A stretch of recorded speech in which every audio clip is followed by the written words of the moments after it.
Hello everyone, welcome to our YouTube channel RPSC bio academy. हम जो unit discuss कर रहे थे वो थी डेवलपमेंटल बायोलॉजी और आज का हमारा जो टॉपिक है वो रहेगा ब्लास्टुला।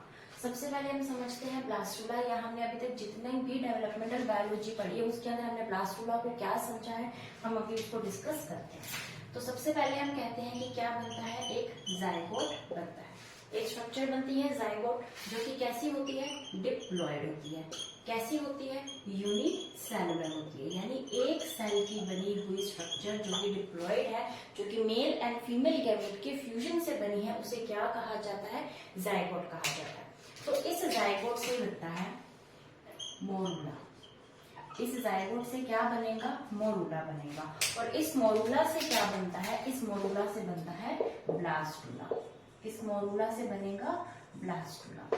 ठीक है। अब जो जायगोट है, जायगोट से मोरूला बनने की जो प्रोसेस है, इसे बोला जाता है मोरूलेशन। तो मोरूलेशन क्या है, ब्लास्टुला की फॉर्मेशन किससे, जायगोट से, क्या बोलेंगे, मोरूलेशन। ब्लास्टुला की अगर फॉर्मेशन है तो इसे बोलेंगे ब्लास्टुलेशन, यानी मोरूलेशन एंड ब्लास्टुलेशन दो प्रोसेसेस के बाद हमारे पास ब्लास्टुला बनता है। ये कितने सेल का बना हुआ था, एक सेल का। ये कितने सेल की स्ट्रक्चर है, 16 सेल की स्ट्रक्चर है, और ये 32 सेल की, यानी 32 सेल स्टेज को क्या बोला जाता है, ब्लास्टुला बोला जाता है। तो जब हम मोरूला पढ़ा था हमने, तो क्या मोरूला बिल्कुल होलो था, खोखला था, तो नहीं, ये कैसी स्ट्रक्चर थी, एक सॉलिड स्ट्रक्चर थी। और जब हमने ब्लास्टुला पढ़ा तो ये कैसी स्ट्रक्चर है, ये एक होलो स्ट्रक्चर है। तो ये कैसे स्ट्रक्चर है, एक होलो स्ट्रक्चर है, और ये कैसी स्ट्रक्चर है, एक सॉलिड स्ट्रक्चर है। और इसका जो नाम हम देते हैं कैसे, कि ये शहतूत के जैसी स्ट्रक्चर है, जिसको क्या बोला जाता है, मलबरी। शहतूत को मलबरी कहते हैं। तो मलबरी लाइक स्ट्रक्चर कौन सी होती है, मोरूला होती है। और ये कैसी होती है, अंदर से खोखली होती है। अब हम जब ब्लास्टुला पढ़ने वाले हैं तो हम इसकी स्ट्रक्चर को भी देख लेते हैं कि किस तरीके की स्ट्रक्चर इसकी होती है। तो इस तरीके से एक स्फेरिकल सी शेप का बना होता है हमारे पास ब्लास्टुला।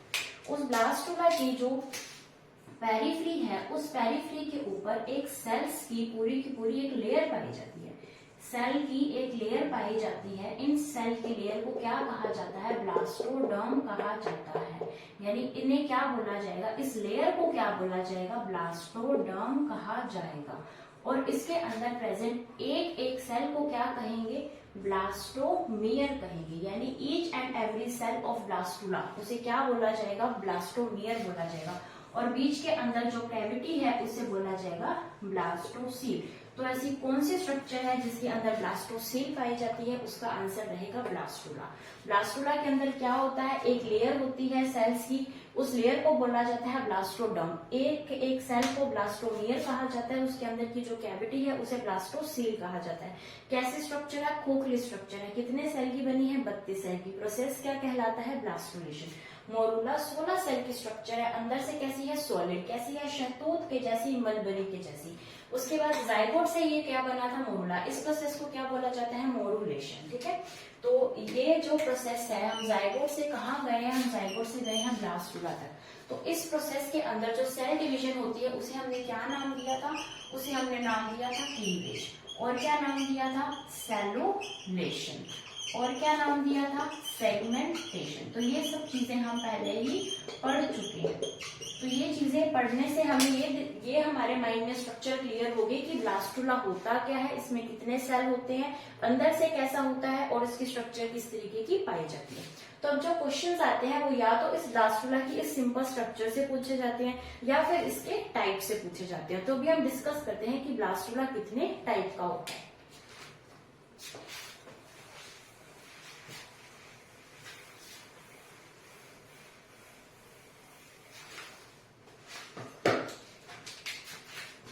अभी हम डिस्कस करते हैं टाइप्स ऑफ ब्लास्टुला। ब्लास्टुला की कितने टाइप्स पाए जाते हैं। तो हम कितने पढ़ने वाले हैं, हम पढ़ने वाले हैं 6 टाइप्स, यानी 6 टाइप्स ऑफ ब्लास्टुला हम पढ़ने वाले हैं। तो सबसे पहला टाइप इसका आता है सीलोब्लास्टुला। सीलोब्लास्टुला क्या होता है, अभी हमने जो भी ब्लास्टुला की स्ट्रक्चर पढ़ी थी वो हमने सीलोब्लास्टुला की स्ट्रक्चर पढ़ी थी, यानी एक इस तरीके की स्फेरिकल शेप होती है जिसके अंदर यहाँ पर हमारे पास क्या पाई जाती है, ब्लास्टोडर्म पाई जाती है, और एक सेल को क्या बोला जाता है, ब्लास्टोमियर कहा जाता है, और बीच में क्या प्रेजेंट होती है, ब्लास्टोसील प्रेजेंट होती है। बिल्कुल वही स्ट्रक्चर है जो हम अभी पढ़कर आए हैं। तो ऐसे ब्लास्टुला को क्या बोला जाता है, सीलोब्लास्टुला। लेकिन जो एग्जाम्पल है हमारे लिए वो इम्पोर्टेंट है, तो इसका जो एग्जाम्पल है वो आएगा एकाइनोडर्मेटा। और एकाइनोडर्मेटा के अंदर कौन आता है, एकाइनोडर्मेटा के अंदर हम टिपिकल एग्जाम्पल लेकर चलते हैं सी अर्चिन का, जिसे एरिस्टोटल स्लैंटर्न भी कहा जाता है। ठीक है, तो ये क्या है, सीलोब्लास्टुला फर्स्ट टाइप है। अगर हम बात करें सेकेंड टाइप की, तो सेकेंड टाइप आएगी स्टीरियोब्लास्टुला। सेकेंड आएगा स्टीरियोब्लास्टुला। स्टीरियोब्लास्टुला के अंदर क्या होता है, यहाँ पर भी एक बिल्कुल स्फेरिकल सी शेप हमें देखने को मिलती है, और इस स्फेरिकल सी शेप के अंदर, इस स्फेरिकल सी शेप के अंदर क्या होता है, तो इस स्फेरिकल सी शेप के अंदर यहाँ पर जो कैविटी प्रेजेंट होती है उसे बोला जाता है ब्लास्टोसील, यानी ब्लास्टोसील यहाँ पर रिड्यूस हो गई है, छोटी हो गई है। और जो ब्लास्टोमियर्स हैं यहाँ पर, ब्लास्टोमियर्स हमें देखने को इस तरीके के ब्लास्टोमियर्स हमें देखने को मिलेंगे। तो ये क्या है, ये है ब्लास्टोमियर्स, और ये बीच में क्या है, ब्लास्टोसील।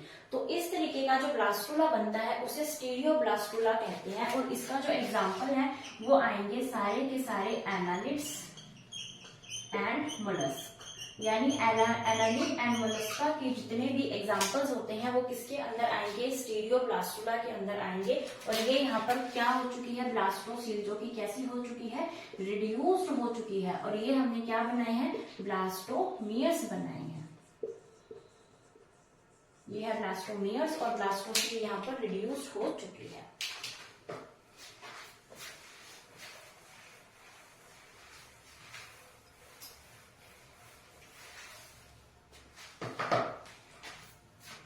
उसके बाद हम देखते हैं हमारा थर्ड टाइप ऑफ ब्लास्टुला, इसे कहा जाता है एम्फीब्लास्टुला। एम्फीब्लास्टुला के बारे में हम पढ़ चुके हैं। एम्फीब्लास्टुला के अंदर क्या होता है, एम्फीब्लास्टुला भी स्फेरिकल शेप का एक ब्लास्टुला होता है जिसके अंदर जो है 2 टाइप ऑफ ब्लास्टोमियर्स पाए जाते हैं। इसके अंदर 2 तरीके के ब्लास्टोमियर पाए जाते हैं। उसी तरीके से यहाँ पर छोटी सी हमारे पास ब्लास्टोसील प्रेजेंट होती है। ब्लास्टोसील के एक साइड जहाँ पर कौन सा पोल है, वेजिटल पोल। वेजिटल पोल कौन सा होता है, जहाँ पर एक्टिव साइटोप्लाज्म प्रेजेंट होते हैं। तो वेजिटल पोल के साइड एक तरीके के ब्लास्टोमियर्स हमें देखने को मिलते हैं, जो कि साइज में कैसे होते हैं, छोटे छोटे ब्लास्टोमियर्स हमें वेजिटल पोल की साइड देखने को मिलते हैं, और सॉरी एनिमल पोल की तरफ देखने को मिलते हैं। और वेजिटल पोल की तरफ हमें क्या देखने को मिलेंगे, वेजिटल पोल की तरफ हमें देखने को मिलेंगे इस तरीके के बड़े बड़े हमें ब्लास्टोमियर्स देखने को मिलेंगे। तो ये जो छोटे छोटे ब्लास्टोमियर्स हैं, इन्हें क्या बोला जाता है, इन्हें बोला जाता है माइक्रोमियर्स। छोटे छोटे ब्लास्टोमियर्स को माइक्रोमियर्स कहेंगे, बड़े को बोलेंगे मैक्रोमियर्स।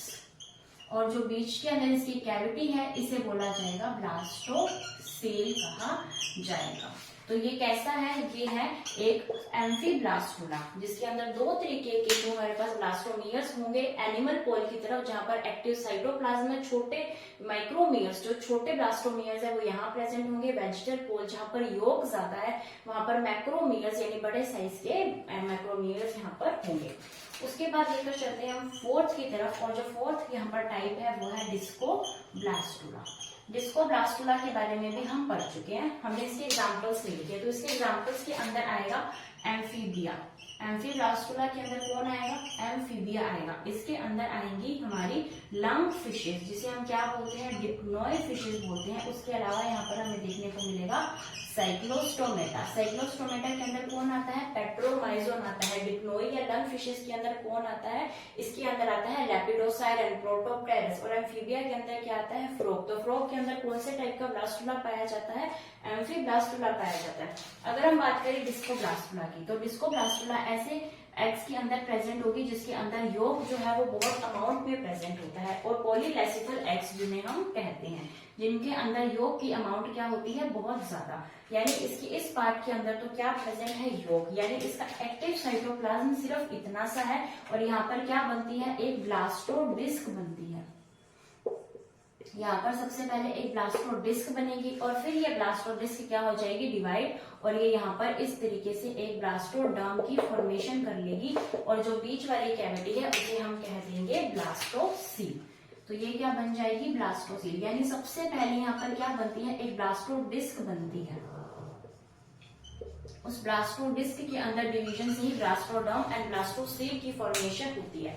तो इस तरीके का जो ब्लास्टुला है उसको बोला जाता है डिस्कोब्लास्टुला। और ये पॉलीलेसिकल एग्स के अंदर हमें देखने को मिलता है, यानी रेप्टाइल्स के अंदर हमें देखने को मिलेगा, यानी एविस के अंदर देखने को मिलेगा। और जो प्रोटोथीरियंस होते हैं, प्रोटोथीरियंस के अंदर, प्रोटोथीरियंस की जगह यहाँ पर हमें मोनोट्रीमेट्स भी देखने को मिल सकता है, क्योंकि प्रोटोथीरियन का सिर्फ एक ही ऑर्डर है, मोनोट्रीमेट्स। तो यहाँ पर चाहे मोनोट्रीमेट्स कह लो चाहे प्रोटोथीरियंस कह लो, इनके अंदर हमें क्या देखने को मिलेगा, डिस्कोब्लास्टुला देखने को मिलेगा। ठीक है, तो हमने देखा एम्फीब्लास्टुला जो एम्फीबिया, लंगफिशेस एंड साइक्लोस्टोमेटा में देखा जाता है, और फिर हमने देखा डिस्कोब्लास्टुला जो रेप्टाइल्स, एविस एंड प्रोटोथीरियंस में देखने को मिलता है।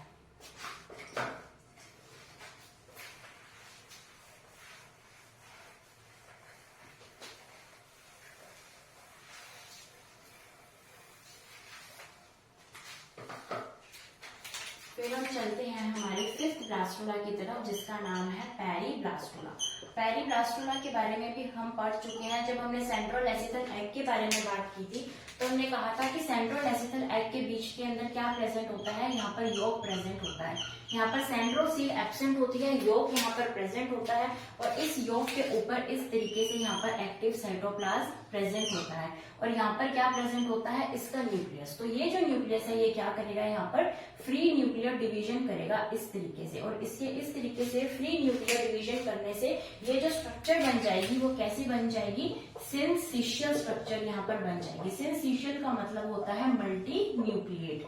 जब भी कोई एनिमल की सेल मल्टी न्यूक्लिएट हो जाती है तो उसे सिंसिशियल बोला जाता है। तो यहाँ पर सिंसिशियल स्ट्रक्चर बन जाएगी, और फिर यहाँ पर साइटोप्लाज्म इकट्ठा हो जाएगा, और यहाँ पर डिफरेंट टाइप ऑफ सेल्स, यहाँ पर सेल डिवीजन हम कह सकते हैं, क्लीवेज हो जाएगा।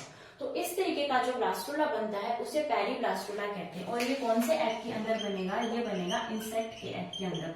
और इंसेक्ट के एग का नाम हमने क्या पढ़ा था, सेंट्रोलेसिथल एग। यानी सेंट्रोलेसिथल एग के अंदर हमें पेरीब्लास्टुला देखने को मिलेगा। और यहाँ पर जो क्लीवेज भी होती है वो भी कैसी होती है, सुपरफिशियल क्लीवेज हमें देखने को मिलती है। तो ये किसका एग्जांपल लिया हमने, इंसेक्ट का एग्जांपल लिया, कौन सा है, पेरीब्लास्टुला। और यहाँ पर क्या एब्सेंट है, यहाँ पर हमें ब्लास्टोसील देखने को नहीं मिलती, यानी ब्लास्टोसील यहाँ पर एब्सेंट है। और यही क्वेश्चन आया था असिस्टेंट प्रोफेसर 2020 के अंदर कि ऐसा कौन सा ब्लास्टुला है जिसके अंदर ब्लास्टोसील नहीं पाई जाती, तो वो है पेरीब्लास्टुला। ठीक है, उसके बाद हम देखते हैं सिक्स्थ टाइप, इसे बोला जाता है ब्लास्टोसिस्ट। और ये हमारे लिए सबसे ज्यादा इंपॉर्टेंट है। क्यों इंपॉर्टेंट है, क्योंकि ग्रेड 1 2022 में भी क्वेश्चन आ चुका है, और ग्रेड 1 2013 में भी यहाँ से क्वेश्चन आ चुका है। इसलिए जो ब्लास्टोसिस्ट है वो हमारे लिए सबसे ज्यादा इंपॉर्टेंट है।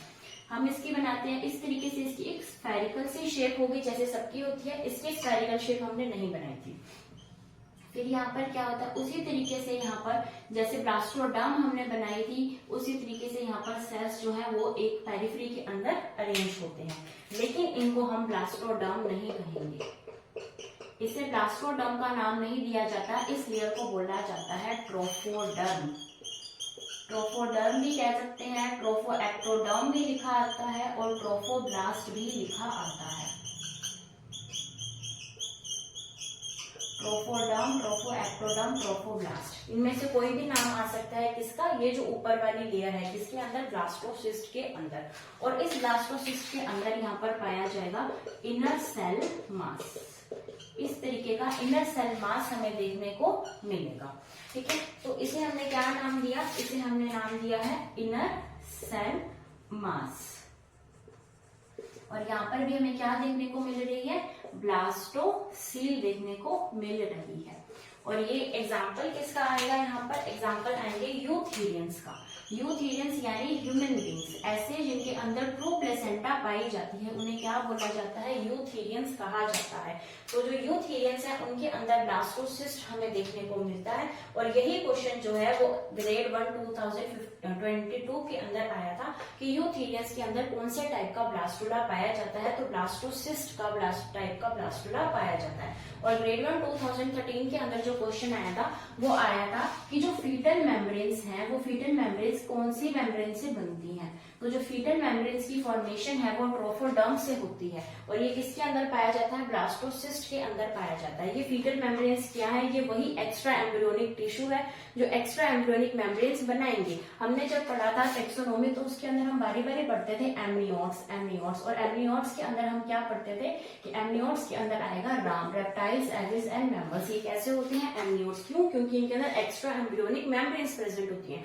अब ये जो एक्स्ट्रा एम्ब्रियोनिक मेम्ब्रेन्स है वो कहाँ से बन रही है, ट्रोफोडर्म्स से बन रही है। और यही एक्स्ट्रा एम्ब्रियोनिक मेम्ब्रेन्स कल को जाकर क्या बनाने वाली है, प्लेसेंटा। जो हमारी प्लेसेंटा की फॉर्मेशन होती है, जो ट्रू प्लेसेंटा यूथेरियंस के अंदर पाई जाती है, उस ट्रू प्लेसेंटा की फॉर्मेशन कहाँ से होगी, इसी ट्रोफोडर्म से होगी। और जो ये इनर सेल मास है ये क्या बनाएगा, ये बनाएगा एम्ब्रियो। यानी एम्ब्रियो तो बनेगा इनर सेल मास से, लेकिन इसकी जो लेयर है वो क्या बनाएगी, उसकी लेयर बनाएगी फीटल मेम्ब्रेन्स और जो बाद में जाकर बना देगी प्लेसेंटा। ठीक है, तो 2013 में ये वाला क्वेश्चन आया था। तो इसी के साथ ही जो ब्लास्टुला है वो फिनिश होता है। तो आज के लिए इतना ही। कल हम जो है गैस्ट्रुला के बारे में पढ़ेंगे। तब तक आप वीडियो को लाइक कीजिए, शेयर कीजिए, हमारे चैनल को सब्सक्राइब कीजिए। Thank you.